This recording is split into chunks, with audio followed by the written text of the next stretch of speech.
Buenas tardes. Hoy el grupo compuesto por Ignacio Velardi, Juan Gering, Nicolás Melo y quien les habla, Carlos Arredondo, les hará una breve presentación de un modelo simplificado de un generador sincrónico. Para el modelo se eligió la unidad 1 de la central Antilwell, perteneciente a la empresa Colbún y ubicada en la región de Los Ríos. La central Antilwell inició su funcionamiento en el año 2005. Su capacidad instalada es de 102,5 MW entre sus dos generadores, lo que equivale al consumo de 219.000 personas, algo así como 75.000 viviendas o un 54% del consumo de la región de Los Ríos. La central Antilwest es una termoeléctrica con turbinas de gas. Sus generadores son de la marca Brush Electrical Machines, fabricados en el año 1997 con rotor cilíndrico. El sistema de excitación es de tipo brushless DC y cada generador posee una potencia nominal de 63,5 MVA. Los datos que se necesitarán del generador y sus condiciones de operación para el modelo son una tensión nominal de 11,5 kV, potencia nominal de 63,5 MVA, factor de potencia 0,8, reactancia sincrónica de eje directo de 2,52 por unidad, reactancia de dispersión de 0,12 pu, un rotor con velocidad sincrónica de 3.000 revoluciones por minuto y un estator con un par de polos. Además, se adjunta la curva de vacío del generador correspondiente. El devanado trifásico del estator tiene ciertas características. Debe tener 24 ranuras, un par de polos, acortamiento de 2 ranuras, un paso de polar de 12 ranuras y un paso de bobina de 10 ranuras. Además, debe tener un ancho de zona de 60 grados. Esto significa que debe tener 4 ranuras por polo y por fase. Y recordar que este devanado es de doble capa. El desarrollo de ranuras se muestra a continuación. Ahora, si consideramos un instante t0 en que la corriente de la fase A toma su valor máximo, mientras que las fases B y C equivalen a la mitad de su valor mínimo, se puede trazar la distribución de fuerza magnetomotriz en el entrehierro solo considerando el aporte del estator. Esta distribución tiene forma trapezoidal, pero solo se trabajará con el primer armónico de esta función. Bien, para la obtención de nuestra máquina equivalente, primero vamos a tener que calcular dos valores muy importantes.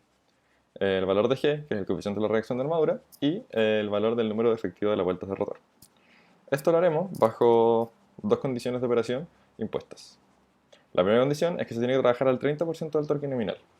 Y la segunda es que se tiene que trabajar con un ángulo de carga de 30 grados. Bajo esas condiciones, nosotros podemos establecer, en una primera aproximación, que se expresen las pérdidas mecánicas y eléctricas. La potencia trifásica se iguala a 3 veces la parte real de la potencia eléctrica monofásica, como se ve acá. Bueno, a partir de esa aproximación, nosotros lo que podemos hacer es sacar BP. Como el torque y la potencia están relacionados entre sí, lo que podemos hacer es que el torque por omega es igual a la potencia. Entonces, es una aproximación válida decir que se produce el 30% de la potencia. Esto nos da el valor de BP. Acá podemos ver un diagrama factorial pertinente al caso. Luego obtenemos IF. Este IF se encuentra a través de un diagrama paralelo que también hacemos en nuestro trabajo, y lo que hace es reflejar la corriente de campo del rotor en el estator. Ahora bien, por nuestros datos de placa, en el informe técnico, se puede observar que a 11,5 kV hay 328 amperes de campo. Esto es muy importante, ya que podemos obtener una relación entre las corrientes, y esta relación de las corrientes es nuestro índice de reacción de armadura. Con este índice de reacción de armadura y una fórmula de paratermómetros concentrados, podemos estimar nuestro número efectivo de vueltas del rotor. Ahora bien, ahora tenemos todos los datos para armar nuestra máquina equivalente, ya que se nos entregó una tabla de equivalencia para poder armar nuestro modelo de generador. Nuestro modelo de generador quedó con una inducción media de 0,786, con un flujo medio de 4.0 Weber, con un flujo máximo de 6.3 Weber y un número de vueltas efectivas del estator de 7.3 aproximadamente en el estator. Y bueno, además conocemos los datos geométricos obtenidos. Todos estos datos, estas dos últimas tablas, se obtienen de la tabla de arriba. ¿Bien? ¿Por qué? Porque a nosotros se nos pasó un par de datos equivalentes para que nos dieran resultados más o menos coherentes. Además, por el inciso anterior, se obtiene que G es 0.2 y el número efectivo de vueltas de rotor es 77. Ahora, este valor lo verificamos en nuestro ensayo de cortocircuito, ya que 1 partido en la pendiente de ese ensayo de cortocircuito da 0.22. Es decir, estuvimos bastante cerca de la aproximación.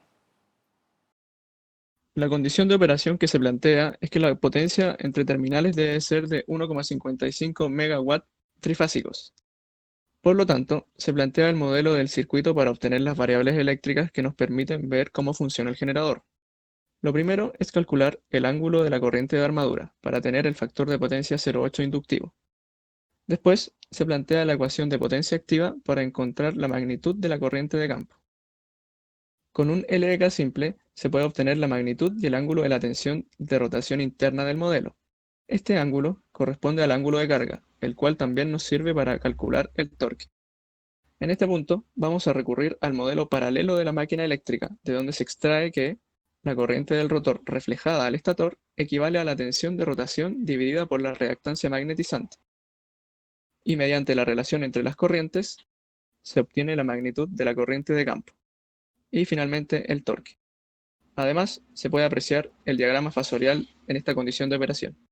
Para la caracterización de operación condensador sincrónico, vamos a mantener la corriente de campo constante del inciso anterior, lo que se ve claramente en el gráfico que no afecta en la magnitud de Vp.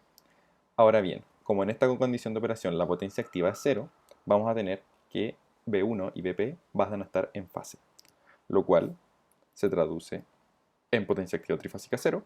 Al tener potencia activa 0, significa que tenemos un ángulo de carga igual a 0, lo cual podemos reemplazar en nuestra fórmula de potencia-ángulo para reactivos y nos da un valor de 1,2 VA reactivo, positivo. En esta referencia indica que estamos entregando reactivos a la red. Para finalizar, nos gustaría destacar que este trabajo nos permitió autogestionar la búsqueda de información específica y de máquinas que son reales y están en operación. Esto a su vez nos permite materializar los contenidos vistos en clase. Durante el desarrollo del trabajo, se nos pidió a partir de requerimientos e indicaciones bastante generales, modelar el generador para una condición de operación particular, como la generación promedio anual. Para esto fue de gran utilidad el uso de distintos modelos vistos en clases que permiten trabajar en saturación como si fuese un problema lineal, como el que se muestra en la imagen del entrehierro equivalente.